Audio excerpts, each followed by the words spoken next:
Ahora sí, gracias por vuestras aportaciones también. Y pasamos a la última mesa o a la última aportación de esta mañana. Yo como periodista, cuando estudiaba periodismo, me decían que la palabra protagonista no la podía utilizar mucho porque protagonista era todo, ¿no? Nosotros decíamos en un partido de fútbol que el árbitro era el protagonista y me decían, ¿pero qué quiere decir? ¿Que ha sacado 5 tarjetas rojas y ha tenido que salir asistido del campo o que ha sido protagonista porque lo ha hecho muy bien? Entonces, a veces la palabra protagonista no nos dice nada tampoco, ¿no? Pero hoy sí que la quiero utilizar porque realmente los protagonistas de esta mañana han sido los lingüistas, ¿no? Porque en comunicación tributaria clara, pues los lingüistas tienen aquí todo el rol y por lo tanto tenemos muchas ganas de escucharles. Con nosotros la directora de la cátedra, Estrella Montolío, que ya la hemos podido escuchar antes. También está con nosotros Mar Forment Fernández, profesora titular de Lengua Española de la Universidad de Barcelona, vicedirectora de la Cátedra de Comunicación Clara y también especialista, además imparte docencia en la Escuela Judicial de España. También está con nosotros María Ángeles García Asensio, investigadora agregada a la cátedra, especialista en comunicación clara, imparte docencia en redacción jurídica en el Máster de Estudios Jurídicos Avanzados en la Escuela Judicial de España y también en el Centro de Estudios Jurídicos. Está con nosotros Fernando Polanco Martínez, profesor de Lengua Española en la Universidad de Barcelona, investigador agregado a la cátedra y también especialista en comunicación clara. Imparte docencia en redacción jurídica clara en el grado de Derecho de la Universidad Pompeu Fabra y también son coautores de distintos informes sobre lenguaje escrito a petición de la Comisión para la Modernización del Discurso Jurídico Español, juntamente con María Ángeles García. Y contamos viniendo desde Italia con Giovanni Garofalo, que es lingüista y traductor, catedrático de Lengua Española y Traducción en la Universidad de Bérgamo, con sus principales líneas de investigación en análisis del discurso jurídico y también en los estudios de género asistidos por corpus, que he mirado qué significaba asistido por corpus y he visto que quería decir asistido por ejemplos, ¿no? Que hay muchos ejemplos prácticos, más o menos. Vale, pues venga, pues documentos digitalizados. Y Gianluca Pontrandolfo, que también es lingüista, traductor, profesor titular de Lengua y Traducción Española en el Departamento de Ciencias Jurídicas, del Lenguaje, de la Interpretación y de la Traducción de la Universidad de Trieste y con su actividad de investigación centrada en lingüística y traducción jurídica, análisis textual de géneros discursivos especializados aplicados también a la traducción y al análisis de discurso asistido por corpus desde una perspectiva sociolingüística y también en estudios de género. Adelante con esta supermesa de lujo con 5 lingüistas que nos harán su aportación también sobre la comunicación clara en el lenguaje tributario. Muy bien, doncs bon dia de nou, buenos días. Espero que tengáis muchas ganas de oír sobre las características del discurso tributario a estas horas de la mañana, ya digamos de casi tocando la tarde. Querría hacer una aclaración preliminar, me la pide mi colega y querida amiga, la profesora María Ángeles García Asensio, que me dice que os explique que no es que ella sea la Bizarrap del grupo de lingüistas, es que la pobre está sufriendo una conjuntivitis muy fuerte debido a una bajada estresante de defensas. Os podéis imaginar por qué tuvo esa bajada de defensas hace 3 semanas precisamente, así que tiene que llevar gafas de sol. Pero bueno, queda muy influencer así también. Bien, yo voy a hacer muy brevemente una introducción a este panel, a esta mesa redonda. La primera es plantear una reflexión que no sé si tenemos suficientemente clara y es esta. La Administración es una auténtica máquina textual. Es el emisor social más potente que existe. Emite millones de comunicaciones al año. Por lo tanto, para cualquier lingüista, estudiar lo que produce la Administración es de un interés radical. De hecho, los ciudadanos de un Estado como el nuestro mantienen a lo largo de su vida una relación continuada con la Administración en sus múltiples niveles, ¿no? El estatal, el supraeuropeo, estatal, autonómico y municipal. Yo en algún momento he escrito que, de hecho, el compañero epistolar más fiel que tienen algunas personas a lo largo de su vida es la Administración, porque esa es la que nos va escribiendo desde que nos inscriben en el registro civil hasta que nos borran de él. Como lingüistas, ¿cuál es el gran reto que tenemos? Pues acceder a los documentos que produce la Administración, pero que contienen datos personales y, por lo tanto, hay información sensible. Algo muy interesante, además de esa producción masiva de documentación, de inputs comunicativos en general, es que se trata de textos, de documentos que tienen lo que en lingüística llamamos gran valor perlocutivo. ¿Eso qué quiere decir? Quiere decir que hacen cambios en el mundo. Por ejemplo, un documento que se llame herencia, ¿no? Testamento con herencia. Claro, ¿qué diferencia hay entre que tu tía te diga, mira, nena, cuando yo me muera este piso es para ti, o que lo escriba en un testamento, ¿no? El cambio en el mundo es fundamental. Esto es interesante porque, contrariamente al 97% de documentos que circula y que no tienen ningún impacto real en el mundo, no cambian la realidad, los documentos administrativos cambian la realidad. Pero, insisto, para estudiarlos de manera seria necesitábamos esos corpus, que parece que daban un poco de miedo, ¿no? Esos bancos de datos digitalizados sobre los cuales poder hacer trabajos sólidos. Era muy difícil acceder a estos documentos y hemos tenido acceso a ellos gracias, naturalmente, a que tenemos instituciones administrativas dentro del proyecto que se han encargado de cegar convenientemente los datos que podían ser sensibles. ¿Por qué, entre toda la producción administrativa, hemos elegido el lenguaje tributario? Bueno, en la introducción de la mañana decía, porque hay que estar muy loco, ¿no? Porque nos va la marcha. Vale, esa es una posibilidad. ¿Pero por qué?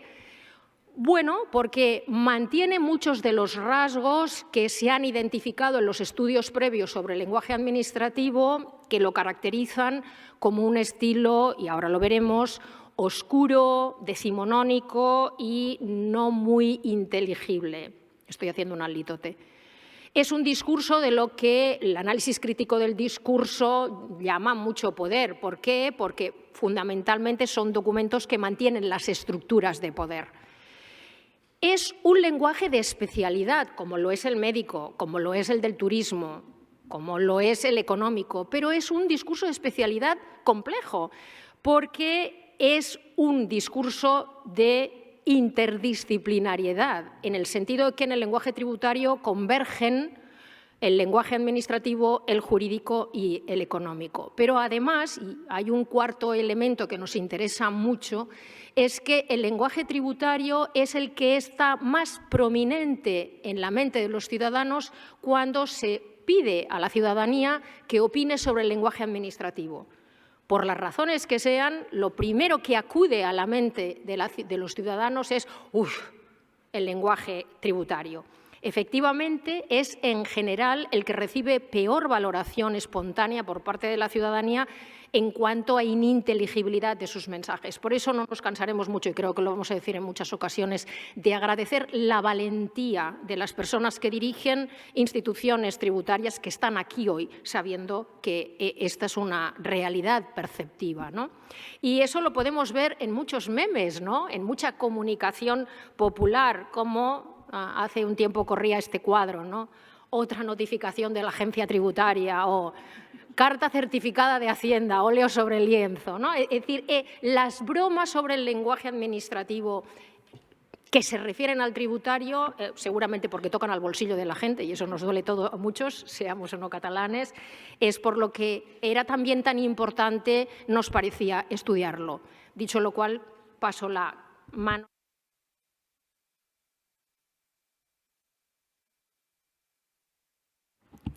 Gracias, Estrella. Y bueno, esta imagen es muy elocuente, ¿verdad? Esperemos que a futuro no se nos desmayen o desesperen más ciudadanos contribuyentes. Al menos estamos todos aquí para buscar, para poner los problemas encima de la mesa y para buscar soluciones. Y los académicos, los lingüistas, buscamos soluciones en la investigación.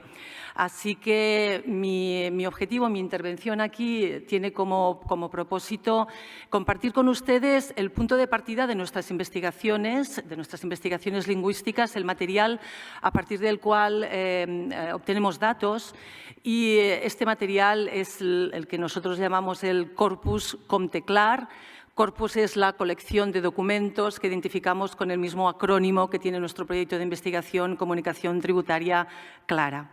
En concreto, voy a presentar cómo hemos diseñado este corpus documental, cómo está organizado, qué documentos tenemos en el corpus, cuáles son y cuál es el grado de representatividad de estos documentos respecto de toda la documentación que se genera en los procedimientos tributarios.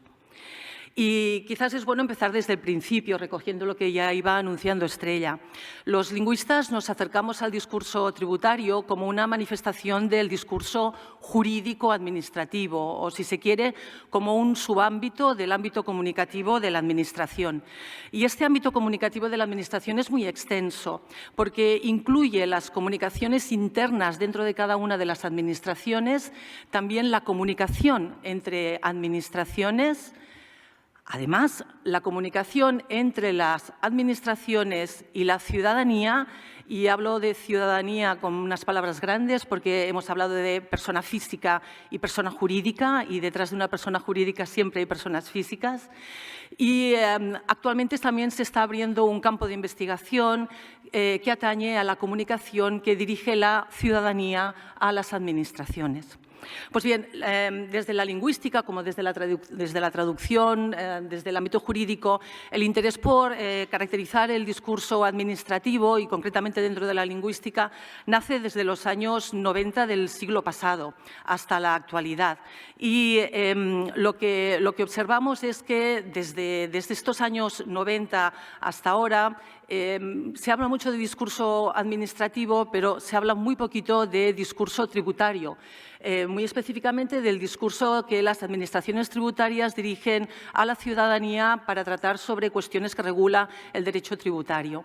De ahí que, por todas las razones que ya ha venido exponiendo Estrella, porque el ámbito tributario es una de las columnas que aguanta el Estado, en nuestro proyecto de investigación dijimos tenemos que seguir avanzando, claro que sí, en la descripción del discurso administrativo contemporáneo y muy en concreto en la descripción lingüística, los niveles léxico, morfosintáctico del discurso tributario y también de la descripción de toda la colonia de géneros, luego hablaremos más de qué significa esto de colonia de géneros, en la descripción en las características de los documentos tributarios. Todo esto, este primer propósito, nos tiene que llevar también a evaluar el grado de claridad o de opacidad de todo este discurso tributario para llegar al objetivo aplicado, el objetivo en mayúsculas, y es que desde la lingüística también podemos contribuir a ofrecer nuevos patrones de comunicación entre las administraciones y la ciudadanía, pasando por la clarificación de documentos. Pero claro, para conseguir estos objetivos, llegar a este tercer objetivo aplicado, se necesita un corpus de textos, un corpus de textos de especialidad. Decía Estrella que el discurso administrativo es un discurso de especialidad, un corpus documental que actúe como un aval empírico para nuestras investigaciones, son investigaciones sobre terreno, investigación empírica, que también abarque una muestra representativa de documentos tributarios y que estos documentos, una vez digitalizados y con ayuda de herramientas informáticas, constituyan una fuente de datos cuantitativos y cualitativos que nos sirvan tanto para testar descripciones del discurso administrativo y tributario que ya se han ofrecido, como para seguir caracterizando este discurso y también que nos sirva pues, como un corpus para investigaciones futuras. Bueno, indagamos qué corpus tenemos de discurso administrativo y, en concreto, qué corpus tenemos de discurso tributario. Y, bueno, en realidad no fue ninguna sorpresa, pero existen pocas, por la dificultad, ¿no?, de la sensibilidad de los datos que incluyen estos documentos, hay pocos corpus de discurso administrativo y menos todavía de discurso tributario. De hecho, los documentos tributarios no son suficientes como para decir tenemos una muestra representativa de estos documentos.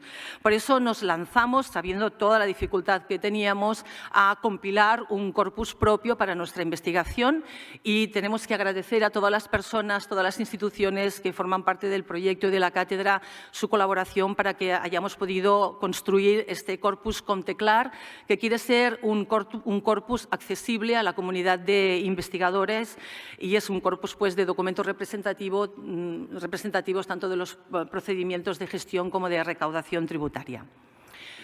¿Cómo diseñamos el corpus y cómo lo describimos también, ¿no?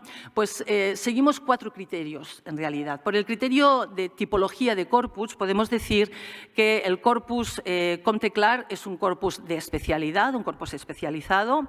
Es un corpus monolingüe, y aquí hago una pausa porque sabemos que en las comunidades, en los municipios, donde existen varias lenguas cooficiales, pues tenemos documentos escritos en varias lenguas. En nuestro caso, de momento, solamente estamos estudiando los documentos en la parte escrita en lengua castellana. No descartamos a futuro también caracterizar el discurso en otras lenguas. Es un corpus escrito. Hay que tener en cuenta también que el grueso del componente de los documentos es un componente verbal, un componente textual, pero también hay gráficas, hay alguna imagen. Esto lo descartamos, estas gráficas o imágenes, para nuestra investigación.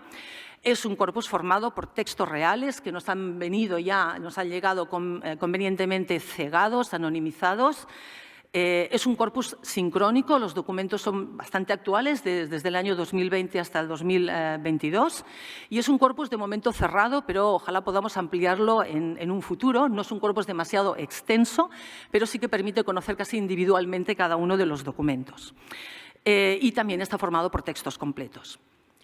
Siguiente criterio que ha conformado, ¿no?, el diseño de nuestro corpus es el criterio temático y de emisor-receptor. Esto significa, por el criterio temático, que todos los documentos están asociados a un acto administrativo y son estos documentos los que nos van a servir para conceptualizar una colonia de documentos. Los lingüistas hablamos de colonia de géneros y Fernando Polanco nos explicará con más detalle qué es esto de la colonia de géneros tributarios. Y por el criterio de emisor-receptor, los documentos que hemos reunido en nuestro corpus emanan siempre de administraciones tributarias. No emanan, en este caso, de la ciudadanía hacia la administración.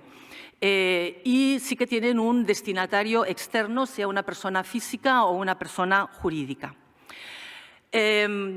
Siguiendo con este criterio de emisor-receptor y por el funcionamiento del sistema tributario, nuestro corpus en realidad está dividido en 3 subcorpus. El subcorpus estatal, aquí tenemos documentos procedentes de la Agencia Tributaria Estatal. Claro que sí, tenemos un subcorpus de documentos procedentes de administraciones forales y autonómicas, y luego tenemos el subcorpus municipal, que es el más cercano al ciudadano de a pie, y por tanto aquí reunimos los documentos que tienen una extensión de ámbito municipal. Dentro de cada uno de estos subcorpus, además, los documentos están organizados según pertenezcan a la fase de gestión tributaria, dentro del procedimiento tributario, o, si se quiere, al periodo voluntario, que, como todos sabemos, se inicia cuando existe un hecho imponible y una obligación de pago por parte del contribuyente. Y luego tenemos los documentos que se generan en la fase de recaudación o el periodo ejecutivo de apremio, que se inicia cuando vence el plazo de pago, el plazo de ingreso en periodo voluntario, no se ha pagado la deuda, y entonces esta deuda se va a incrementar con un recargo. Esto significa, por ejemplo, que, por ejemplo, tenemos documentos en la fase de gestión. Esto ha ido muy rápido.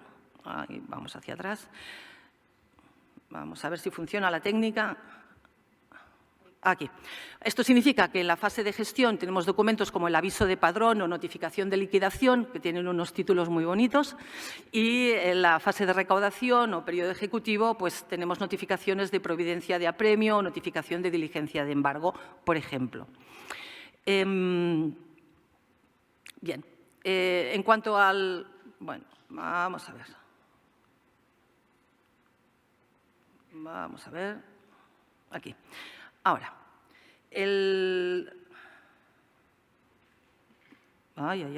no funciona. No está funcionando. Ahora sí, ¿no? Bueno, estos eran los objetivos de compilación de los documentos, pero también hemos tenido limitaciones que atañen a la extensión del corpus. En realidad, del subcorpus estatal hemos logrado reunir documentos de la fase de recaudación, pero no de la fase de gestión tributaria. Por tanto, documentos que se generan cuando estamos en el periodo ejecutivo, periodo de pago ejecutivo. Desgraciadamente, desde el subcorpus autonómico no hemos podido reunir la suficiente cantidad de documentos y, por tanto, aunque tenemos documentos procedentes de distintas administraciones tributarias autonómicas, no podemos utilizarlos como representativos para nuestras investigaciones. Y en lo que atañe al subcorpus municipal, aquí sí que hay unos datos que son bastante significativos. Bueno, según el Instituto Nacional de Estadística, tenemos en España más de 8.000 municipios repartidos en 50 provincias y tenemos también 41 diputaciones. Pues bien, hemos logrado reunir documentos tanto de la fase de gestión como de la fase de recaudación que alcanzan a un buen número representativo de municipios. En concreto, tenemos documentos que proceden de 9 ayuntamientos, que son capital de provincia, y documentos que están firmados por 14 diputaciones y que llegan a un total de más de casi 2.500 municipios. Es decir, que en total, dentro del subcorpus municipal, tenemos representados documentos que llegan a casi 2.500 municipios dentro de España, ¿no? Algunas cifras también son interesantes, como esta, que atañe al subcorpus estatal. Tenemos todo el universo de providencias de apremio que utiliza la Agencia Tributaria Estatal y también todo el universo de diligencias de embargo. Los tenemos representados en nuestro corpus y para que puedan apreciar, ¿no?, cuál es la frecuencia de emisión de estos documentos. Son emisiones masivas, pues anualmente se notifican más de 100.000 providencias de apremio o diligencias de embargo estatales. Tenemos también algunos datos de la frecuencia de emisión anual de documentos del ámbito municipal y ya vemos que también el alcance, ¿no?, de estos documentos, en concreto los que atañen a la providencia de apremio municipal, supera la emisión anual de más de 100.000 y más de 150.000 notificaciones de providencias de apremio. Para añadir algunos datos más, diremos que el Corpus Conteclar cuenta con 11 documentos dentro del subcorpus estatal de la fase ejecutiva. En total, pues, supera las 20.000 palabras, y el subcorpus municipal cuenta con 54 documentos representados en la fase de gestión del periodo voluntario, supera las 21.000 palabras, y en la fase ejecutiva tenemos 281 documentos representativos, todos son distintos, y superan las 127.000 palabras. Estos son los datos que nos ofrece el corpus. Y, bueno, y ahora ya paso la palabra a… Bueno, aquí tenemos la cifra que estaba buscando. En total, el corpus reúne 352 documentos y tenemos casi 170.000 palabras que nos van a permitir investigar y caracterizar el discurso tributario.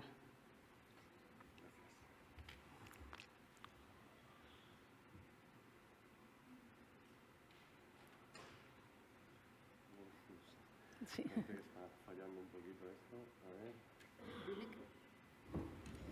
Dile que dé. Sí, ya veo. Ya, pero… Sí, ven por aquí. Sí. Bueno, gracias, María Ángeles. Bueno, como ha comentado María Ángeles, el corpus que manejamos, claro, es de documentos. Los documentos con los que contamos son los que tenéis en pantalla. Cada uno de estos documentos pertenecen o representan un acto administrativo que se produce en una fase del procedimiento. La cuestión es que a nosotros, como lingüistas, en realidad lo que nos interesa son los documentos, porque son la huella tangible, ¿no?, la encarnación gráfica, digámoslo así, de estos actos administrativos, y es donde nosotros podemos rastrear elementos suficientes como para poder caracterizar estos textos y el género al que pueden pertenecer. De hecho, estos textos o estos documentos, dado que son el resultado de procedimientos y resultado de actos administrativos que de por sí ya son muy complejos, son también, como reflejo de esos actos, son objetos comunicativos complejos Y en el caso de los textos que hemos analizado dentro del ámbito tributario, además son multipropósito. Y luego diremos a qué me refiero con esto de multipropósito. Es decir, que valen para más de una cosa desde el punto de vista comunicativo. Además de ser eso, digamos, la huella tangible, ¿no? Porque es a partir de donde nosotros podemos empezar a trabajar. Nos hemos dado cuenta, no, en realidad esto lo sabemos ya por nuestros estudios, por otros estudios del género, que representan prácticas comunicativas rutinizadas, es decir, lo que nosotros en lingüística llamamos géneros discursivos. Pero como a nosotros no solo nos interesa caracterizar el texto, cómo se compone el texto, cualquiera de estos documentos tributarios, cuáles son sus componentes lingüísticos, textuales, estructurales. Nosotros partimos de la concepción de que, además, estos textos, ¿no?, estos documentos, reflejan unas ciertas estructuras que están rutinizadas, es decir, que se van repitiendo, ¿no?, y que se repiten justamente gracias a la práctica, ¿no?, profesional, pero es que también son el reflejo de procesos cognitivos. Son procesos cognitivos que ponen en juego saberes que se han ido aprendiendo, que se han ido asimilando mediante la práctica profesional continuada y que además se relacionan con formas típicas de comunicación dentro de los ámbitos profesionales, en este caso dentro del ámbito tributario. Esto, por lo tanto, nos lleva a la idea de que en realidad lo que tenemos en el texto es el reflejo gráfico, composicional, de algo que está muy por encima y que, en cierto modo, tiene que ver con un constructo mental. Es decir, en realidad lo que hay detrás de eso son modelos cognitivos o modelos ideales de lo que debería ser el texto. Y nosotros hemos querido también rastrear de algún modo esa realidad, es decir, no solo la realidad física, textual, sino también la realidad cognitiva. Y esto, la idea de la que partimos es que esta relación, ¿no?, entre los actos administrativos, digamos, su reflejo gráfico, es decir, los documentos, y el género que subyace a estos documentos, es una relación dinámica y una relación interactiva. Y es un poco lo que intentamos reflejar en este dibujito que tenéis en la parte de abajo. O sea, el acto administrativo influye decisivamente en la composición del texto, del documento en cuestión, ¿eh? De hecho, decisivamente porque es el que lo conforma. El documento, por su práctica continuada y porque cuando estamos en un ámbito laboral aprendemos a partir de documentos, trabajamos con documentos y a partir de ahí nos vamos nutriendo, ¿no?, profesionalmente, también configuran en cierto modo un modelo. Es decir, yo cuando pienso en una providencia de apremio, yo sé que la providencia de apremio tiene que hablar de ciertos contenidos, tiene una determinada estructura, puedo decir esto pero no puedo decir aquello. Esto lo sé porque he visto muchas providencias, he trabajado con ellas, redacto providencias, ¿no?, y las recibo. Y esto acaba conformando esa idea de que, aunque yo no tenga el documento delante, sé qué partes constituyen ese documento. Y eso es mental, ¿no? Por lo tanto, es un proceso que se va retroalimentando. El acto administrativo también influye en la conformación de este modelo mental, porque todas las digamos, características contextuales que intervienen dentro de, o sea, en los actos administrativos, al final tienen influencia. Bueno, pues esto lo hemos intentado captar utilizando algún tipo de metodología, porque está muy bien decir, bueno, queremos estudiar esto, pero ¿cómo lo estudiamos? Porque no es fácil, porque son muchas las dimensiones que están en juego. Entonces, nosotros partimos de una metodología para identificar los géneros y para una metodología variada, en el sentido de que aplicamos un modelo multidimensional. Y además, un modelo multidimensional cognitivo, ¿no?, a partir de un enfoque cognitivo, porque pensamos que los géneros, en definitiva, son constructos mentales que acaban reproduciéndose en textos y que los textos son los que también alimentan ese modelo mental. Por lo tanto, lo del modelo multidimensional se explica fácil porque, como he dicho antes, si los actos administrativos son los que generan los documentos, Los actos administrativos tienen una serie de… se producen en una serie de circunstancias y tienen una serie de elementos contextuales. Estos elementos contextuales tienen que ver con el propósito comunicativo, por ejemplo, tiene que ver con los participantes en ese proceso comunicativo, quién es el emisor, quién es el receptor, cuál es la relación que se establece entre ellos. Tiene que ver con componentes muy diversos que pertenecen, digamos, a niveles de análisis distintos, ¿no? Un nivel más comunicativo o funcional, un nivel más social, ¿no? De interrelación, pero claro, como esto se traslada a un texto, también hay que tener en cuenta cuáles son los componentes que queremos analizar, ¿no? De esos documentos en cuanto a textos. Entonces ahí entraríamos dentro de un nivel ya, digamos, más micro de análisis y nos interesa saber qué nos dicen esos textos, cómo lo dicen, cuál es el contenido semántico, qué estructura tiene, si es que tiene alguna estructura fijada o no la tiene, ¿no? Y luego vamos al elemento más micro del análisis, que sería ¿y cómo se dice todo esto?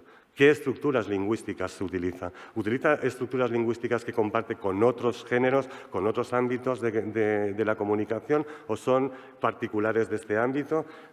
Esto nos da una idea de que en realidad, la perspectiva para el análisis de los géneros, de los textos ya para empezar, pero luego de los géneros discursivos tiene que ser necesariamente multidimensional, porque partimos de la idea de que el lenguaje, o sea, de que el género refleja esa multidimensionalidad del lenguaje en uso.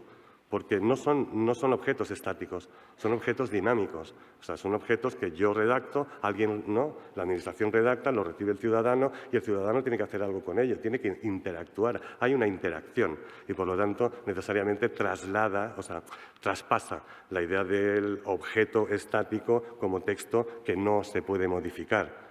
Entonces, considerábamos que teníamos que tener en cuenta la dimensión cognitiva, la dimensión social y la dimensión lingüística y ver cómo interactúan. Y nos hemos ido dando cuenta de que esa interacción es una interacción compleja, muy compleja. Y, claro, en todo este proceso, lógicamente, el centro neural, ¿no? El centro está en el texto, porque es de lo que partimos. Partimos de una realidad, y es una realidad física, es el documento. El documento es el reflejo de otras cosas. Y lo interesante es ver cómo interactúan estas diferentes dimensiones. Para ello, bueno, nosotros hemos considerado que una metodología de este tipo, un modelo como este, así multidimensional, es una herramienta clara, es una herramienta objetiva porque es testable, es decir, lo podemos aplicar en distintos tipos de análisis y podemos comprobar si funciona, no funciona y permite, por lo tanto, corregir el modelo, ampliar el modelo, etcétera, etcétera. Y, sobre todo, partimos de la idea de que es una metodología orientadora, es decir, no es definitiva. Ninguno de los modelos de este tipo, un modelo multidimensional de este tipo, puede ser fijo, porque entonces ya estaría contraviniendo, digamos, el propio espíritu del modelo. El modelo es siempre orientativo y además aplicamos criterios deductivos y inductivos. La idea de la deductividad y la inductividad es que partimos a priorísticamente de una serie de variables que se han comprobado que son eficaces en el estudio de los textos y de los géneros en estudios anteriores. Es decir, no partimos de cero, partimos de una larga tradición en el análisis del discurso. Entonces, hemos ido incorporando aquellos elementos para la descripción y para la categorización que sabemos que funcionan. Pero al mismo tiempo estamos trabajando con corpus real. Y el corpus, y de esto nos hemos dado cuenta a medida que íbamos estudiándolo, te lleva a muchas sorpresas, a muchos imprevistos, a cosas que no tienes previstas o que no pensabas que pudieran suceder en los textos. Y esto hace que la inducción, de ahí lo de la idea de un método inductivo, es decir, al no ser un modelo cerrado, partimos de unas variables, pero si durante el estudio a partir del corpus nos damos cuenta de que emergen variables o parámetros que son interesantes o son importantes para la caracterización, los vamos incorporando. Entonces es también una retroalimentación. Bueno, la cuestión es que este modelo que hemos utilizado partimos de 4 niveles distintos, que es el nivel funcional, el que tenéis más a la izquierda, El nivel funcional, el nivel situacional, el nivel semántico-textual y el nivel lingüístico-formal, que sería el más micro y el más propiamente lingüístico.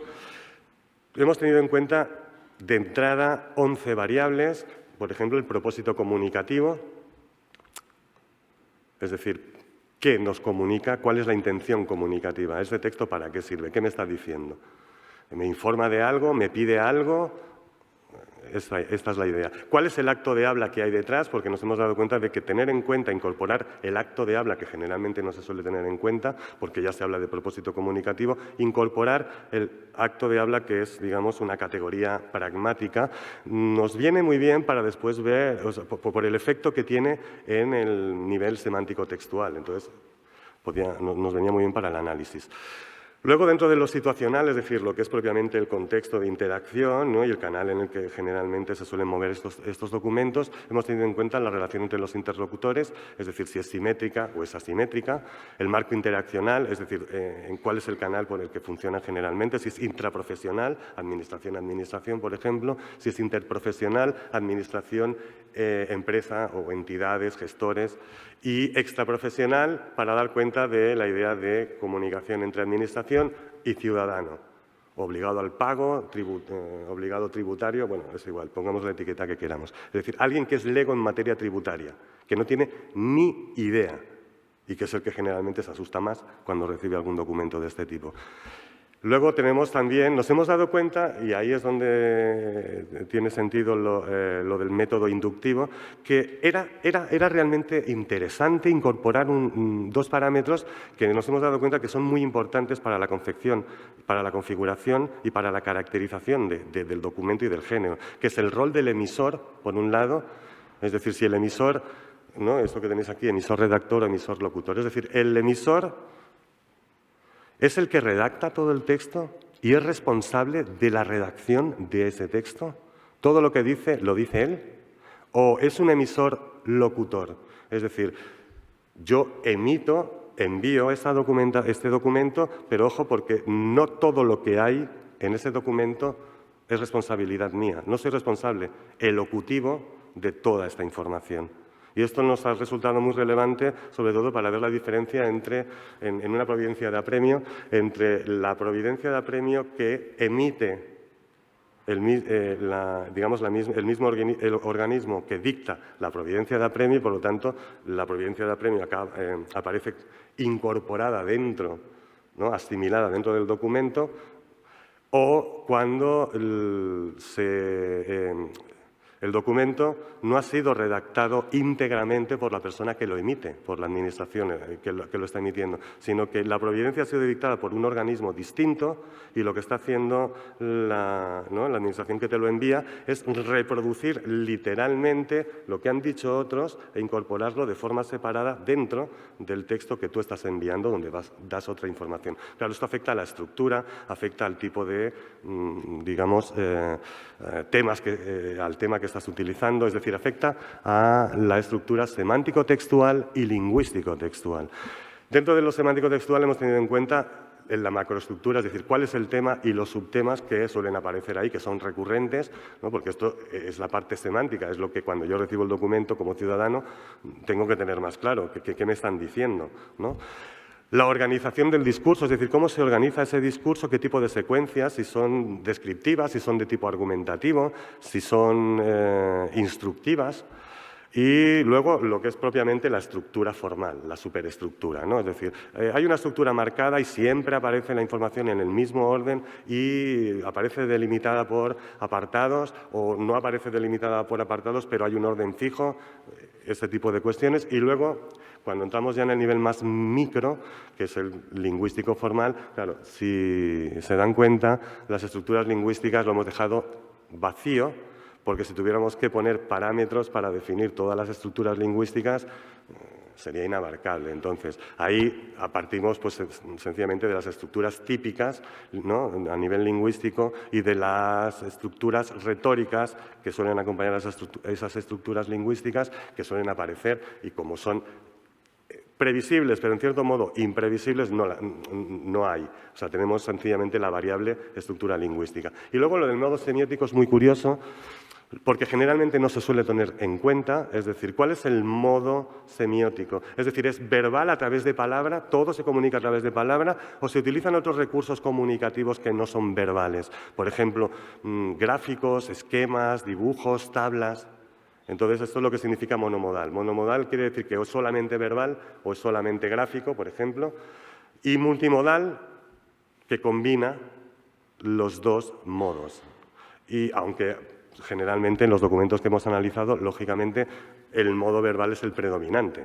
Luego aparecen tablas, aparecen números, aparecen pequeños gráficos, pero no en un número, no de forma predominante. De ahí que consideremos que es multimodal. Bueno, toda esta relación, al fin y al cabo, viene a ser como lo que intenta representar este dibujo. Es decir, estos 4 niveles, que podríamos pensar que son 4 niveles que son independientes, en principio podríamos pensarlo así, son 4 perspectivas desde las que analizar un mismo objeto de estudio, en realidad interactúan. Y interactúan en el sentido de que unos influyen en otros. Por ejemplo, el nivel funcional, que es el propósito comunicativo, todo lo que tiene que ver con la forma, es decir, la intención comunicativa del texto, influye decisivamente en el nivel semántico, porque los propósitos comunicativos son los que confieren sentido a la estructura textual, porque yo esos propósitos los tengo que desarrollar textualmente y los tengo que ir plasmando. Ahí es donde está el tema del que estoy hablando, por ejemplo. El nivel situacional, que tiene que ver con, ¿no?, el contexto de la relación entre los interlocutores y todo lo que tiene que ver con los emisores, los destinatarios, el canal, eso también influye sobre todo en el nivel lingüístico. En el nivel lingüístico, perdón. Y el nivel semántico, a su vez, también influye en el nivel lingüístico. Por lo tanto, en cierto modo, es algo que se va retroalimentando. Digamos que si quisiéramos representar una representación gráfica más cercana a la realidad de un género discursivo, vendría a ser algo así. Es decir, estos 4 ámbitos, en realidad no son ámbitos separados, son ámbitos que confluyen y van creando, digamos, zonas de intersección que son difícilmente desligables. Si entrásemos en un, digamos, en un nivel más detallado, podemos entender que funciona como el esquema que tienen ustedes a la derecha. Es decir, un texto está, si nos movemos dentro del texto físico, del texto real, está compuesto de un montón de características y algunas de estas características son centrales, aparecen siempre y por lo tanto, de algún modo, definen el texto y definen el género. Pero hay otras que, aunque aparecen, pueden no aparecer. Es decir, nosotros hemos analizado muchísimos textos, por ejemplo, a providencias de apremio, por poner el ejemplo que es el que, ¿no?, o diligencias de embargo, y hay distintos modelos. Es decir, no hay un único modelo para, digamos, documentar o para notificar, ¿no?, una providencia de apremio. Hemos descubierto que hay varios modelos y que estos modelos no cambian porque uno pone una coma y otro no pone un acento. Es decir, no son cambios menores, son cambios estructurales importantes en los que aparece más o menos información, aparece distribuida de una manera o aparece distribuida de otra, porque en definitiva no hay, digamos, la normativa no fija la estructura, sí que fija el contenido. Por eso el hecho de que un texto sea obligatorio o no sea obligatorio es decisivo y por eso lo hemos incorporado dentro del modelo. Es decir, tú sabes lo que tienes que decir, pero no hay un orden prefijado. Y estas características, estas diferencias, de algún modo conforman también estos modelos mentales. Bueno, para ir abreviando, esta tabla de aquí intenta mostrar un poquito la idea de, aplicando este modelo, hemos conseguido, o de momento hemos delimitado los documentos a una serie de géneros que son los que tendrían justamente aquí, es decir, la liquidación, el acto de liquidación se correspondería con el género liquidación, el acto de providencia de apremio con 2 géneros distintos, que hemos seguido llamando igual que con la nomenclatura que se utiliza en gestión tributaria, aviso de providencia y la notificación de providencia, porque muestran diferencias sustanciales en cuanto a su composición. Los requerimientos de bienes embargables, hay 3 tipos distintos. El embargo, al final, acaba reduciéndose a solo 2 géneros distintivos, la derivación de responsabilidad, etcétera, etcétera. Bueno, por cuestiones de tiempo, abrevio diciendo que creemos que es una herramienta útil, creemos que podemos conseguir mucha información valiosa aplicando una metodología de este tipo. Gracias.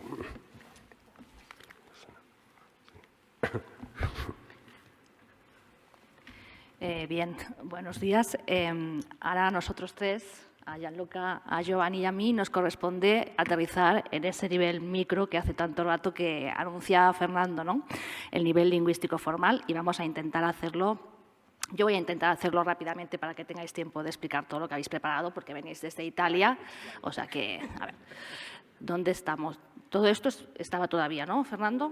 Aquí, vale. Vamos a hablar de algunas características del discurso tributario a las que hemos podido llegar en estos meses que llevamos manejando ese corpus que para nosotros ha sido tan complejo, ¿no?, de entrar. Esta es la pinta, vamos a decir así, que tiene una notificación de providencia premio. Cuando nosotros la recibíamos, imagino que no se puede leer, bueno, no se puede leer nada, pero es un documento de una zona en la que hay 2 lenguas, por tanto, en una columna está la versión en español, en la otra está la versión en catalán, y lo primero que hemos tenido que hacer, después de recopilar los documentos con esa complejidad que nos explicaba María Ángeles, ha sido lo que hemos llamado limpiarlos. Limpiarlos significa que, claro, todos estos códigos de barras, todos estos encabezamientos, los fragmentos que estaban escritos en otras lenguas distintas al español, a nosotros no nos interesaban y los hemos tenido que ir eliminando para conseguir un corpus textual en español que pudiésemos empezar a caracterizar. Entonces, hemos tenido que tomar una serie de decisiones de limpieza, vamos a decirlo así, eliminar encabezamientos, eliminar direcciones de páginas web, correos electrónicos, textos que se generan automáticamente como firmas digitales, las tablas, no el contenido de las tablas, pero así las tablas. Y hemos decidido, hemos decidido mantener algunas cosas que nos parecen interesantes. Hemos decidido mantener, por ejemplo, si había errores ortográficos, los hemos mantenido. Hemos mantenido los nombres de los lugares tal como estaban escritos, fuera como fuera. Y hemos mantenido, por ejemplo, también las distintas variantes que hemos encontrado en estos textos de, por ejemplo, representar las siglas, ¿no? Por ejemplo, algo tan simple o tan aparentemente simple como NIF, que uno puede encontrar escritos sin puntos, con 3 puntos, con 2 puntos. Toda esa variación la tenemos almacenada y en algún momento volveremos a ella. Después de hacer esa limpieza hemos pasado ese texto que veíamos al principio a un formato TXT, que es un formato, como ustedes saben, limpio, que no hay negritas, que no hay cursiva y que es el que mejor leen las aplicaciones informáticas que luego tienen que hacer algún tipo de cómputo con esos documentos. Vale. Este sería el aspecto en TXT de una notificación de providencia premio una vez que hemos quitado toda esa información que no nos interesaba y que no... A ver, vale. Entonces, el segundo paso que hemos hecho ha sido, como ha dicho también mi compañera María Ángeles, bueno, somos académicos, hemos ido a la bibliografía, a la literatura científica para ver qué se había dicho hasta ahora del discurso tributario. Como ha dicho María Ángeles, no se había dicho mucho, pero sí que está bastante descrito todo lo que tiene que ver con el discurso jurídico-administrativo. Hemos ido a las fuentes y hemos hecho una lista de fenómenos que nosotros pretendíamos encontrar en nuestros textos y, por tanto, lo que queríamos era corroborar empíricamente que esos rasgos también caracterizaban al discurso tributario y, obviamente, queríamos también encontrar cosas diferentes, si era posible. Y ese análisis lo hemos llevado a cabo, hemos hecho un análisis cuantitativo, vamos a hacer también un análisis más cualitativo. Todo lo que les voy a explicar yo es un trabajo que estamos ahora realizando y para hacerlo hemos utilizado una serie de aplicaciones que no les voy a explicar, que tienen aquí referenciadas, pero sí que es muy interesante pensar que en algunos de los cálculos que hemos hecho hemos visto también cómo funcionaba ese fenómeno. Ahora ha cambiado solo, no lo quería cambiar todavía, pero ha vuelto a cambiar solo, pero no pasa nada. Cómo funcionaba ese fenómeno fenómeno en un corpus de lengua general. Es decir, hemos ido a ver hasta qué punto ese rasgo que nosotros estamos describiendo o estudiando para nuestros documentos tributarios era algo que también se daba en el español general o no. Y para eso hemos hecho algunas comparaciones con un corpus solvente, que es el Corpus 21, que es un corpus de la Real Academia.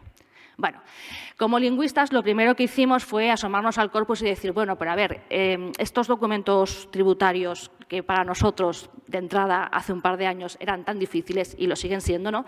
¿Qué tipo de palabras contienen? Y el tipo de palabras que contienen más frecuentemente son sustantivos. Y eso es algo sustantivo, porque eso significa que estos textos son textos muy densos desde un punto de vista informativo, y si son densos son también textos difíciles de entender, vamos a decir, para el común de los mortales, porque estamos hablando de una materia de especialidad.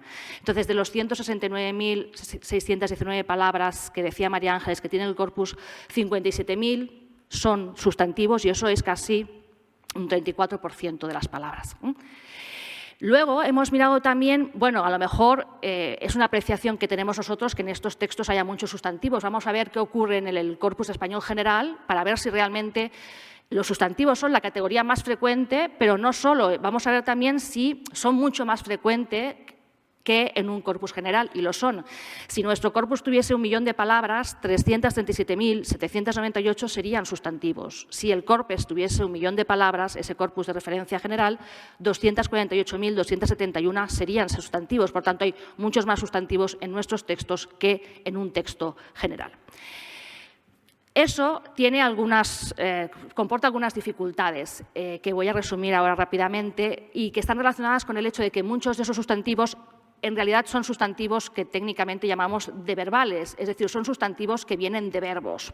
Y como vienen de verbos, detrás tienen acciones que hace alguien, pero a veces no sabemos quién hace, ¿no? Entonces, les hemos puesto en esta diapositiva algunos de esos sustantivos deverbales que aparecen en los textos muy frecuentemente. Por ejemplo, la palabra deuda, que es sorprendentemente frecuente en estos textos frente a lo que ocurre. No es que sea sorprendente que aparezca en estos textos, lo que es sorprendente es la frecuencia de aparición en estos textos frente a cuando aparece la palabra deuda en un corpus general. Fíjense, 7.628 veces frente a 0,07 veces en un corpus de documentos de español general. Bueno, entonces les decía que habíamos hecho una lista de sustantivos deverbales que representan el 35% casi de todos los sustantivos que se emplean en el corpus, y ahí aparecen todas esas voces que nos suenan ya mucho y que si las leyéramos, pago, deuda, notificación, apremio, embargo, procedimiento, recurso, recaudación, algunas de ellas son lo que en lingüística llamamos términos, es decir, algunas de ellas son palabras que usamos en lenguas de especialidad, pero que no se usan tanto en la lengua general como aparece en estos datos. Eso hace que, por ejemplo, la palabra liquidación, que es una de esas palabras deverbales que hemos visto en la lista anterior, si uno busca en el Diccionario Panhispánico del Español Jurídico su definición, no se la voy a leer, ustedes la conocen mejor que yo, tiene un significado muy concreto para la persona o la institución, la administración que ha escrito este documento. En el ámbito tributario, liquidación significa una cosa muy concreta. Para un ciudadano, liquidación, mañana hablaremos de cuestionarios y hablaremos de respuestas que han dado los ciudadanos a términos tributarios de manera espontánea. Pues para un ciudadano la liquidación es terminar o acabar con algo, por ejemplo, liquidar una empresa. Así es como definían esta voz de manera espontánea. El siguiente ejemplo es sujeto pasivo, que también tiene una definición compleja en el diccionario, y además aquí en el diccionario remite la Ley General Tributaria, donde también está definido de una manera todavía más compleja. Y para nuestros encuestados de mañana, el sujeto pasivo es una persona, yo mismo, una persona que se deja llevar o manipular. Esa es una buena definición de lo que es un sujeto pasivo. Eso quiere decir que todas estas palabras son palabras dificultosas para aquel que no es un experto en la materia, y, por tanto, tenemos la convicción de que vamos a tener que trabajar mucho en ellas, a pesar de lo que decía Fernando de la inteligencia artificial. Bueno, todavía no estamos en el punto de que sean capaces de definir de una manera clara y rigurosa desde un punto de vista jurídico estos términos. Tenemos todavía mucho trabajo con esta terminología que está tan presente en estos documentos. Voy a saltar esto y quiero ir aquí porque es algo de lo que hemos hablado bastante a lo largo de la mañana, la síndica de Cataluña, otro de los síndicos, también alguien en la mesa anterior ha hablado de los plazos, Virginia ha hablado de los plazos, ¿no? Estos son los 10 sustantivos más frecuentes en nuestros textos. Los 10 sustantivos más frecuentes, sean del tipo que sean, de verbales o no, y son pago, deuda, artículo, plazo, día, ley, notificación, fecha, premio, mes. Si los lees, tienes una idea clara de qué van estos documentos, aunque no tengas ni la más remota idea, nunca hayas visto una providencia de apremio. Sabes que son documentos que hablan de unas deudas que hay que pagar, de acuerdo con unas leyes y unos artículos que están en esas leyes, en unos plazos establecidos. Y aparecen aquí estas palabras, plazo, día, fecha, mes, como palabras muy importantes, están dentro del top 10, ¿no?, de los sustantivos más frecuentes. Por tanto, toda la información que tiene que ver con los plazos realmente es muy relevante y esas palabras aparecen mucho. Estas palabras tienen, desde un punto de vista lingüístico, un problema, que es que son palabras genéricas, tienen un significado genérico. Si yo pienso en qué significa día, o por ejemplo, si hablamos del día los días de las jornadas, todos nosotros estamos aquí porque los días de las jornadas sean el 22 y el 23 de noviembre, de estas jornadas. Si yo hablo del día de mi cumpleaños, pues es el 7 de enero, pero el día del cumpleaños no es para todo el mundo el 7 de enero, ¿no? Entonces, lo que se espera para estas palabras con un significado tan genérico y, por tanto, tan poco preciso y a veces vago, es que, o el conocimiento del mundo, ¿no? Todos hemos recibido un mail y por eso estamos todos aquí y sabíamos que las jornadas eran hoy y mañana, o bien el contexto que aparece en el documento te permite saber de qué día estamos hablando, de qué plazo estamos hablando, de qué mes. Y eso no lo hace muy bien estos documentos. Ya lo sospechábamos porque Iván, en alguna reunión que hemos tenido telemática durante estos meses, nos dijo, no, tenemos una calculadora de plazos fantástica que uno puede poner el día, le puede poner su expediente, sabe el día que acaba todo su proceso. Yo puse el otro día en Google ¿por qué es tan difícil saber los plazos tributarios? Y voy a poner un pantallazo que no tiene que ver con los documentos que estábamos trabajando, pero que me salió así, ¿no? Es una pantallazo de la agencia tributaria, habla del impuesto de sociedades, habla de plazos de presentación y dice, la declaración se presentará en el plazo de los 25 días naturales siguientes a los 6 meses posteriores a la conclusión del periodo impositivo. Entonces, no es fácil saber cuándo hay que presentar esos documentos. Aquí hay otros ejemplos de nuestro corpus. Me parece especialmente relevante el último que les voy a leer. Dice, ¿podrá usted interponer los azules y los rojos? Los he puesto un poco para guiar la lectura, que no es fácil. Dice, ¿podrá usted interponer recurso potestativo de reposición ante la señora vicetesorera en el plazo de un mes desde el día siguiente al de su notificación? Puede interponer un recurso o bien, previo y preceptivo al recurso contencioso administrativo, puede interponer una reclamación económico-administrativa ante el jurado tributario de este ayuntamiento, y ahora viene el plazo. En el plazo de un mes a contar desde el día siguiente al de la notificación del acto anteriormente transcrito o desde la desestimación por silencio administrativo del recurso de reposición por transcurso de un mes desde la interposición del mismo sin que haya sido resuelto. En consecuencia, hace falta una calculadora de plazos porque de esta forma no es fácil llegar a esa información. Por tanto, hemos detectado en estos documentos una zona de oscuridad notable, que es toda la que tiene que ver con cuándo hay que hacer las cosas, a pesar de que en la lista de los 10 sustantivos más frecuentes estaban día, plazo, fecha y mes. Y ese es un ámbito, por tanto, que tendremos que clarificar, aunque exista la calculadora. Seguramente eso se puede decir de una manera un poco más clara, a pesar de que somos conscientes de la complejidad, y Iván nos lo ha explicado mucho por videoconferencia.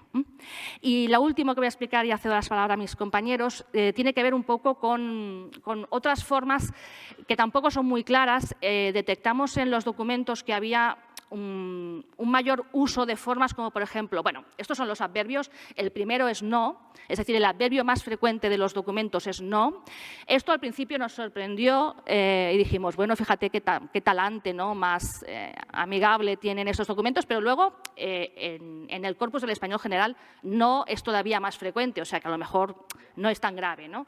Entonces, no quería hablar de no, quería hablar de arriba, a continuación, abajo, anteriormente, para enlazar un poco con lo que van a explicar mis compañeros, que son palabras, adverbios en este caso, que remiten a otros lugares del documento, lugares Son palabras, fíjense, muy frecuentes, mucho más frecuentes, fíjense en el caso de arriba, 872 veces en nuestro corpus frente a 96 en un corpus español general. Es decir, hay muchas veces que en estos textos dice vaya usted arriba, o como arriba le indicamos, o como arriba le señalamos. Y ese arriba puede estar inmediatamente arriba o puede estar a distancia sideral. Entonces, llegar al arriba no es fácil. Y esta es otra zona de oscuridad, ¿no? Todas estas formas que remiten a otras partes del texto y que no siempre están tan cerca o señaladas de una manera tan evidente como para que el que lee sepa exactamente localizar. Estas secuencias muy frecuentemente van con el arriba indicada, la arriba señalada, el arriba dicha, y de estas formas es de las que van a hablar mis compañeros. Bueno, gracias. A ver si esto tengo que ir... Vale, es esta, ¿no? A ver. Pues no pasa nada. Esto es lo peor que le puede pasar a un ponente. Esto, ¿cómo lo solucionamos ahora? Porque creo que no... Ah, vale. No, pero hay que ir atrás porque, a ver, es que, ¿cómo que se...? ¿No? Sí. No, vale. A ver, vamos a presentar para terminar esta mesa una comunicación que se llama el Corpus Comti-Clar, que es el corpus de estudio, y proponemos una comparación con la ley tributaria, con la ley general tributaria. Un análisis cuantitativo previo para modernizar la comunicación tributaria, y la voy a presentar con mi colega de la Universidad de Trieste, Gianluca Pontrandolfo. Es una primera aproximación a las técnicas de extracción de datos lexicométricos, es decir, cómo extraemos estos datos que nos guían en la interpretación. Una interpretación que puede ser o basada en corpus, es decir, tenemos unas hipótesis previas y vamos cotejando la hipótesis con los datos que encontramos en el corpus, o que puede ser llevada por el corpus, es decir, que los resultados indican pistas inesperadas o en las cuales no nos habíamos fijado previamente.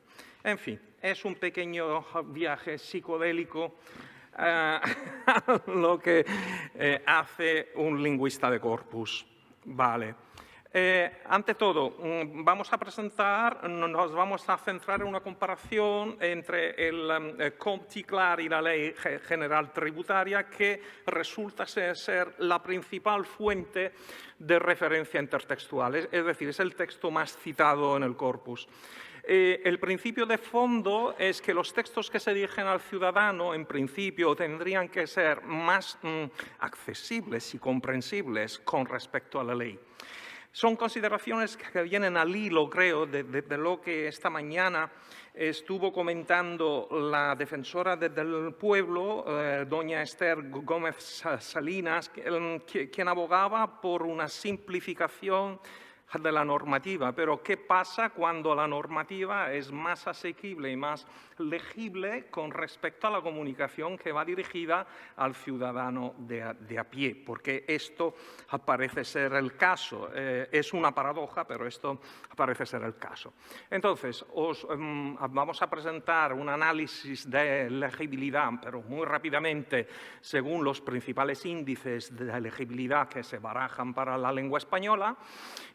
Nos centraremos en las estadísticas obtenidas con un software de análisis lexicométrico que se llama Wordsmith Tools.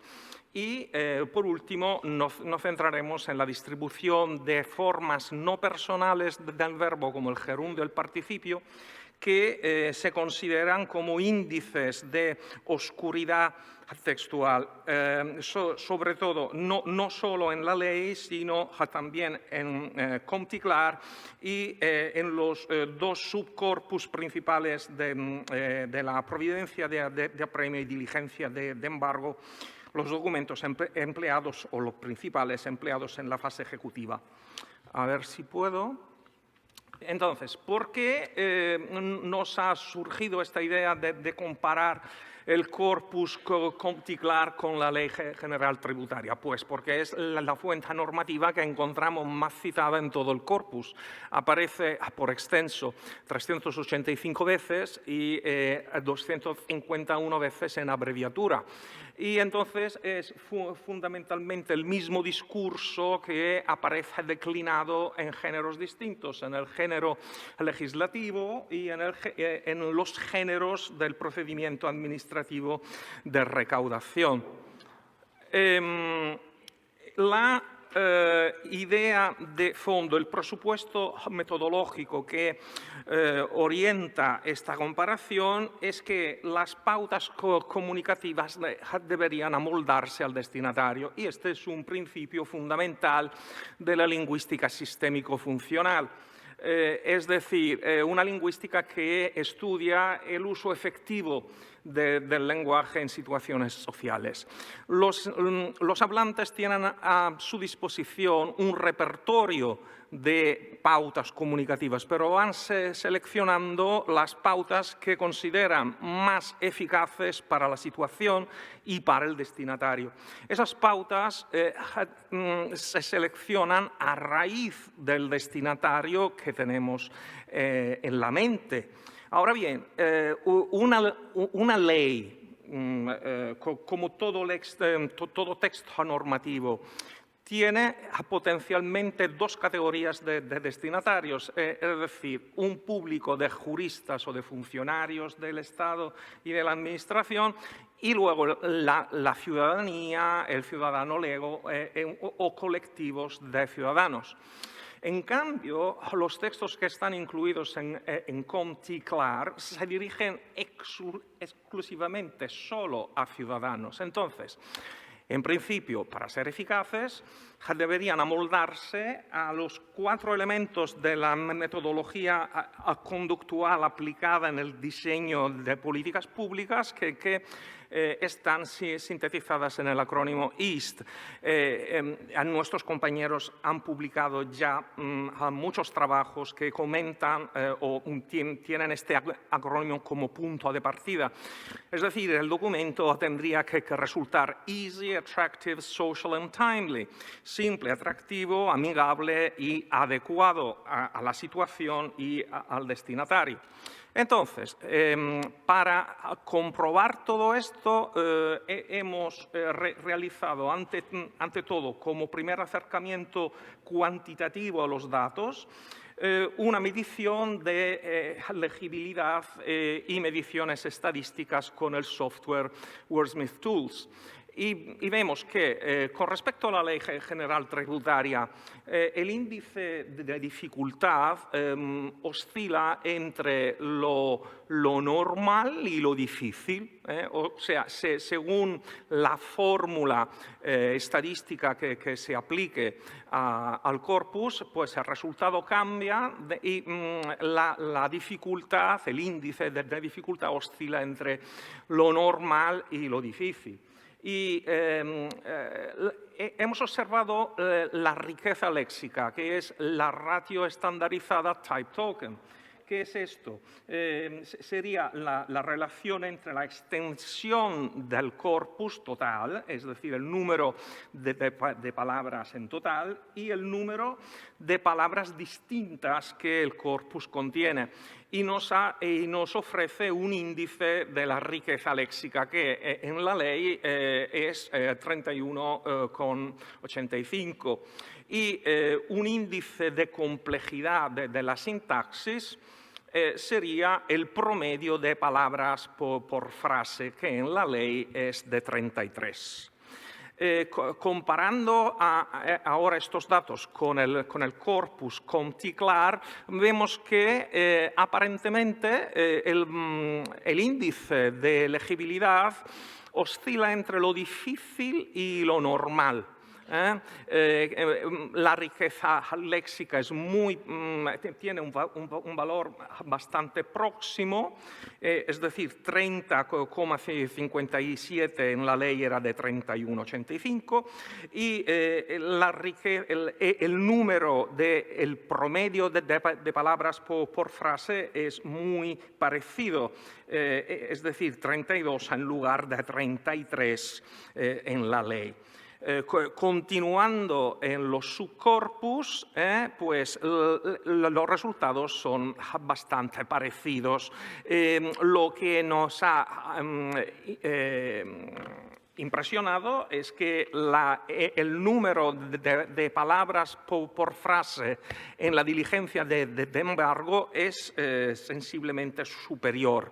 Es decir, 38 en lugar de 33. Es decir, allí hay una complejidad sintáctica y frases con un índice de subordinación más elevado. Entonces, a ver, ¿qué deducimos de este primer acercamiento de tipo cuantitativo? Pues aparentemente la ley tiene, digamos, un índice de legibilidad más desafiante. Es decir, aparentemente oscila entre lo difícil y lo bastante difícil, mientras que en ComTiclar el grado de dificultad parece normal, pero cabe preguntarse en qué medida podemos confiar de estas herramientas que se basan solo en criterios estadísticos de medición, como el promedio del número total de sílabas y de frases por cada 100 palabras, o el número de frases, de palabras y de letras, etc. En realidad, el corpus de estudio tiene un nivel de legibilidad muy parecido al de la ley o incluso inferior. Es decir, es menos accesible y más opaco con respecto a la ley. La riqueza léxica, que es un índice, digamos, de complejidad, vemos que el valor de la riqueza léxica del corpus ComTiclar es muy parecido al de la ley, 30,57 en lugar de 31,85, y que sintácticamente el número de palabras es muy próximo, 32 en lugar de 33, y que en la diligencia de embargo hay un índice de complejidad incluso superior con respecto a la ley. Y no hay que olvidar que el tamaño recomendado para un texto no especializado en español por Cassagne sería de 20 palabras por frase. Aquí se llega a 38, es decir, que efectivamente los números indican que hay una complejidad añadida. Otro índice de potencial complejidad que se suele barajar en lingüística de corpus es la carga informativa, la densidad léxica, que es la relación entre las palabras semánticamente plenas, que tienen un significado, y el número de palabras en total. Es decir, aquí tenemos las palabras semánticamente plenas, que son los sustantivos, los verbos principales, adjetivos, adverbios y numerales, y se excluyen los pronombres, las preposiciones o determinantes, las palabras que simplemente tienen una función gramatical. Y, al fin y al cabo, lo que se observa es que tanto el corpus ComTiclar como los dos subcorpus tienen una densidad léxica superior a la que observamos en la ley. Como botón de muestra de todo esto, ahora, desde el punto de vista inductivo, hurgamos en el corpus a ver estos números cómo se reflejan en la microtextualidad. Pues hemos seleccionado como botón de muestra el párrafo inicial de una diligencia de embargo, y lo tenéis allí. Y aunque obviamente este fragmento no es representativo de todo el corpus, pero es representativo de ese género, o bastante representativo, y es un total fracaso comunicativo a nivel lingüístico, toca decirlo, y se siente, y lo sentimos y lo lamentamos por la administración. Hay una complejidad sintáctica excesiva. Aquí se llega en este párrafo a 94 palabras y tendrían que ser 20 o 40 como máximo. Y sobre todo esta estrategia de empezar el párrafo por un gerundio. El gerundio, además, con un pronombre enclítico al final, ¿no? Tramitándose y después, a breve distancia, habiendo transcurrido un gerundio compuesto. El gerundio es un problema de comunicación, cuesta procesarlo y además a todo esto hay que añadirle un léxico especializado, toda una serie de términos que no pertenecen al español corriente, como expediente administrativo de apremio, ascender al pago, devengar. Y sobre todo lo que quiero destacar es que no hay aquí una aproximación, digamos, amigable y cordial, amable hacia el interlocutor, ¿no? No se establece un diálogo amable y formal entre el emisor y el destinatario. El emisor se oculta utilizando expresiones impersonales. El destinatario aparece apelado mediante fórmulas despersonalizadoras, además sin una coherencia. A veces está evocado como el obligado al pago, a breve distancia en el mismo documento, el destinatario de esta comunicación y luego al final el contribuyente al que se refiere el presente documento. Es como si una persona que no tiene un conocimiento profundo de ese discurso estaría preguntándose, pero ¿se refieren a mí o a una tercera persona? No, es que, no, bien, vale. Y luego nos hemos enfocado en las formas no personales del verbo, que son índices de complejidad estructural, sobre todo el gerundio y el participio más que el infinitivo. El gerundio y el participio, sobre todo el gerundio, no puede aparecer en frases independientes, en oraciones principales. ¿Por qué? Porque no tienen marcas de tiempo y de persona y depende de un verbo en la principal que puede encontrarse a distancia sideral del gerundio. Entonces, cuando se produce una acumulación de gerundios en el texto, como bien dicen mis colegas, cuesta entender clara y rápidamente quién lleva a cabo la acción y cuándo lo hace.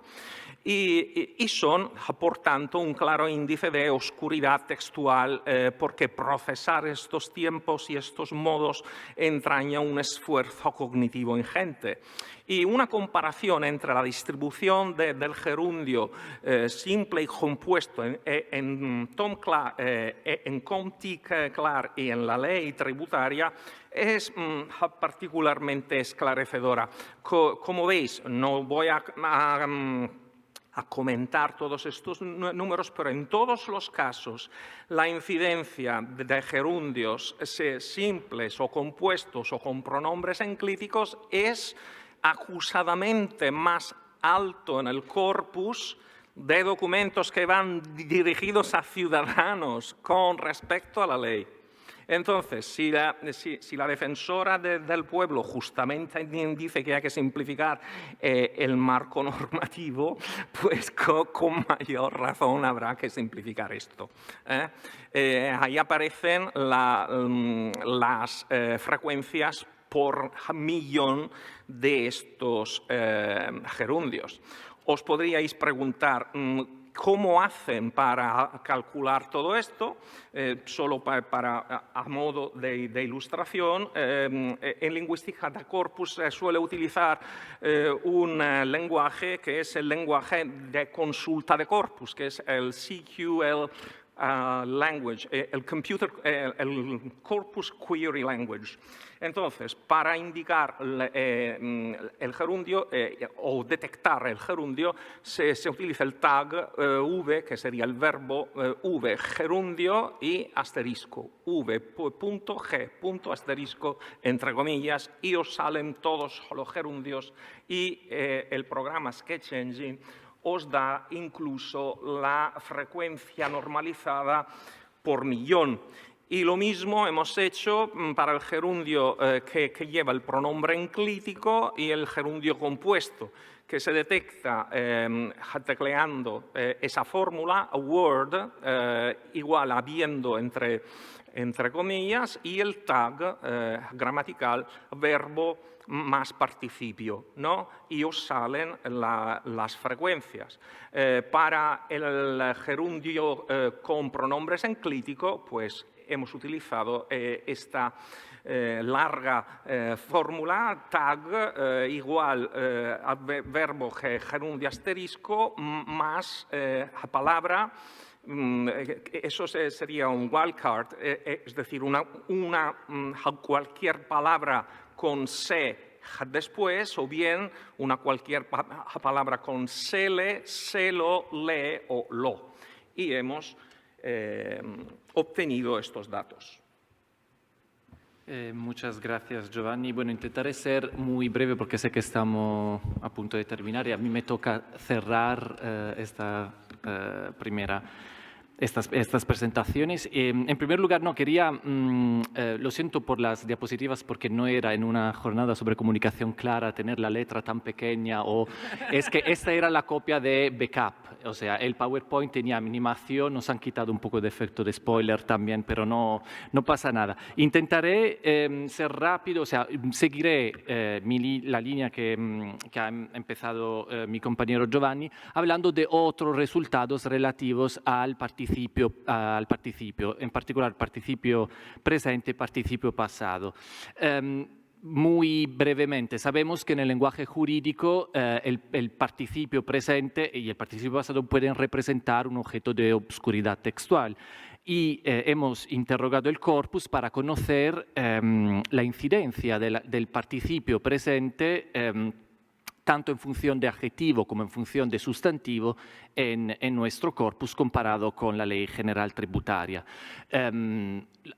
Tienen ahí unos ejemplos, las deudas pendientes, entonces el participio en función de adjetivo, o el contribuyente, el famoso contribuyente en función de sustantivo. Simplemente, ¿qué nos dicen los datos? Entonces ahí pueden ver un poco los datos empíricos. Desde un punto de vista cuantitativo se puede observar que la frecuencia de uso es un poco más marcada en la comunicación tributaria, en las diligencias de embargo y la providencia de apremio frente a la Ley General Tributaria, tanto en función de sustantivo como en función de adjetivo. Si vamos a ver desde el punto de vista cualitativo cuáles son los principales participios presentes que se usan en nuestras colecciones textuales, nos damos cuenta, bueno, los resultados en el caso de los sustantivos confirman lo que ha dicho antes Giovanni, o sea que se trata básicamente del mismo discurso declinado en géneros distintos, porque tenemos contribuyente, expediente, justificante, representante en primeras posiciones, y en el caso de los adjetivos, básicamente tenemos formas parecidas, la única diferencia aquí es que se encuentra más el adjetivo pendiente, y esto no nos sorprende. ¿Qué nos dice? Yo creo que más interesante, y esto para concluir el caso de estudio que hemos presentado, más interesantes son los datos del participio pasado. O sea, aquí lo que nos interesaba estudiar era ver las cláusulas absolutas, o sea, sabemos del latín el ablativo absoluto, todos los casos en los que el participio pasado se encuentra en primera posición, y entonces lo hemos buscado fácilmente con el corpus mediante estos tags, o sea, participio pasado precedido por punto final, y los resultados en realidad no son, o sea, vemos un 0,03, desde el punto de vista cuantitativo no. La presencia de cláusulas absoluta en posición inicial no se puede considerar un abuso en nuestro corpus, pero de todas formas el porcentaje es muy parecido a la ley, lo cual de todas formas confirma que esto se trata de textos dirigidos a la ciudadanía y tener el mismo nivel que un texto normativo no es, o sea, representa un problema desde el punto de vista sintáctico. Interesante es también evaluar los valores que tienen estas cláusulas absolutas en nuestro corpus. Y sabemos desde el latín otra vez que los ablativos absolutos pueden tener función temporal, condicional o causal, o concesiva también, pero no tenemos ejemplo en nuestro corpus. No voy a leer los ejemplos porque no nos da tiempo, pero es interesante observar, y esto también nos sorprende desde nuestro punto de vista, pero los datos empíricos lo confirman, el hecho de que en la Ley General Tributaria el 62% de los valores del ablativo absoluto tienen valor temporal, y en el caso del valor temporal la comunicación es bastante neutral. Cubierto por pago el total de la deuda, se podrá exigir los intereses de demora. En cambio, en el caso de la comunicación tributaria, sobre todo en las diligencias de embargo, encontramos un porcentaje superior de hipotéticas. Y estas hipotéticas tienen un valor interesante porque es un valor casi amenazante. Lo veremos, bueno, no voy a leer solamente un ejemplo. Vencido el plazo de pago sin que se haya realizado se procederá al embargo de sus bienes y derechos en cantidad suficiente para cubrir el importe. ¿Qué nos dice, qué se deduce de estos resultados empíricos? Que en la ley general el uso es más neutral. En el caso de la comunicación, en el macrocorpus de la comunicación tributaria clara, donde también encontramos géneros que pertenecen al periodo de recaudación voluntaria, encontramos también el tono es más suave, la información es neutral, más cláusula absoluta con valor temporal. En cambio, en el discurso tributario de las diligencias de embargo y de la previdencia de apremio, prevalecen estas hipotéticas que tienen un valor axiológico negativo. Y esto se debe básicamente a la naturaleza ejecutiva de los géneros tributarios. De hecho, esto se confirma también si buscamos en el corpus sin que se haya hecho algo, el valor es superior en las diligencias de embargo en comparación con las demás colecciones textuales. ¿Qué nos dice todo esto para la comunicación clara? Y aquí otras veces nos remitimos a nuestras compañeras en las guías de redacción judicial clara y al informe de la Comisión de Modernización del Español Jurídico. En estos casos lo que vemos, sobre todo en el caso de las hipotéticas, la creación de un escenario, si no pagas, pasa esto, no responde a estrategias de cortesía verbal. Porque aquí no hay un tratamiento personal, un usted o una expresión amable, aquí estoy citando a nuestras compañeras, de una expresión amable de una acción obligada. En cambio, en estas oraciones se pueden percibir como un verdadero acto que amenaza a la imagen del destinatario, puesto que contienen palabras que tienen una carga desvalorizante o negativa, en el marco de un discurso que es deshumanizante en el sentido de que no hay mucha personalización. Aquí lo que vamos a hacer en el futuro es, sin duda, a partir de la oración que acabo de leer, vencido el plazo de pago sin que se haya realizado se procederá a intentar buscar otras formas para decirlo, otras formas, como por ejemplo, si el plazo vence sin que usted haya pagado, nuestra administración se verá obligada a embarcar sus bienes y derechos. Y esto también significa interpelar más, crear una relación de diálogo con el ciudadano, evitar muchas de las impersonalizaciones y acercarse al ciudadano. Con nuestro pequeño, bueno, voy a saltar esto como posible objeto de estudio, a modo de conclusión provisional, solamente decir que proponer criterios de redacción más amigables con el lector, inspirado en la teoría del nudge, significa subvertir convenciones muy arraigadas en la comunidad de práctica de los expertos en derecho tributario, porque lo que estamos viendo desde el análisis de corpus es que muchos de estos textos deberían ser reescritos desde cero. La mayoría están redactados sin tener en cuenta las características socioculturales de los destinatarios y así se está conculcando sistemáticamente el derecho a entender de la ciudadanía. Y en general, lo que confirma nuestro estudio preliminar es que no es aceptable que un texto normativo resulte en realidad más comprensible que las notificaciones y comunicaciones que Hacienda envía a la ciudadanía. Esto es todo. Muchas gracias por su atención.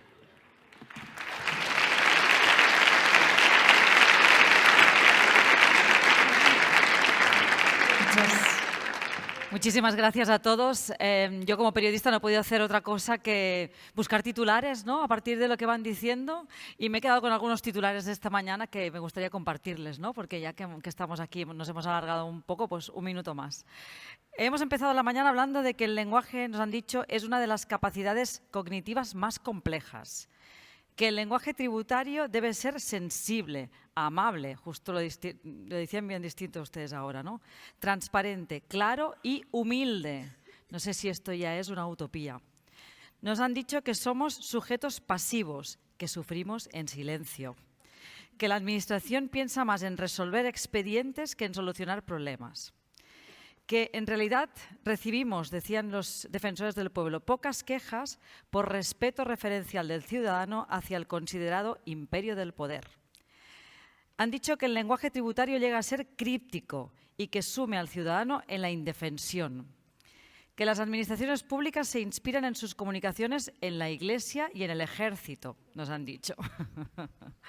También durante la jornada hemos perimetrado la estafa de uno de los moderadores, Ismael Pérez López, que nos ha acompañado. Hemos pasado del entusiasmo vírico de Estrella Montolío al pesimismo de la defensora catalana Esther Jiménez Salinas.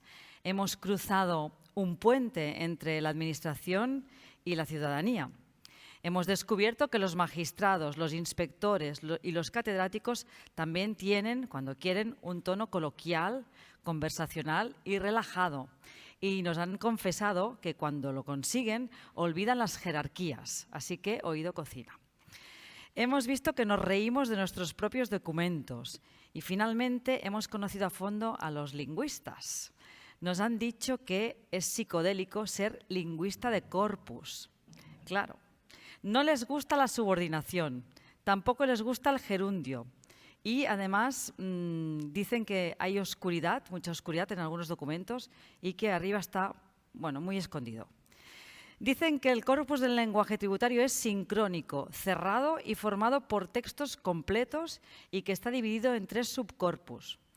Que el documento no es interesante, que lo interesante es la interacción de las distintas dimensiones que descubren en los documentos, con criterios inductivos y deductivos. Un poco psicodélico sí que suena todo esto, ¿eh? Han dicho que el grado de dificultad de los documentos que han leído es difícil o muy difícil. Y luego lo han simplificado, claro, han dicho, es un fracaso comunicativo en toda regla. Además, por la mañana nos han dicho que las leyes no hay quien las entienda y por lo tanto creo que ustedes en la cátedra tienen bastante trabajo.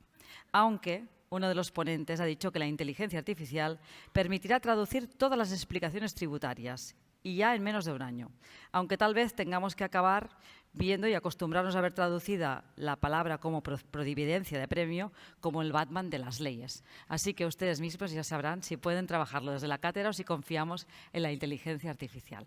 En cualquier caso, vamos a comer y a las 3:30 nos encontramos aquí hablando justamente de la providencia de apremio. Muchas gracias.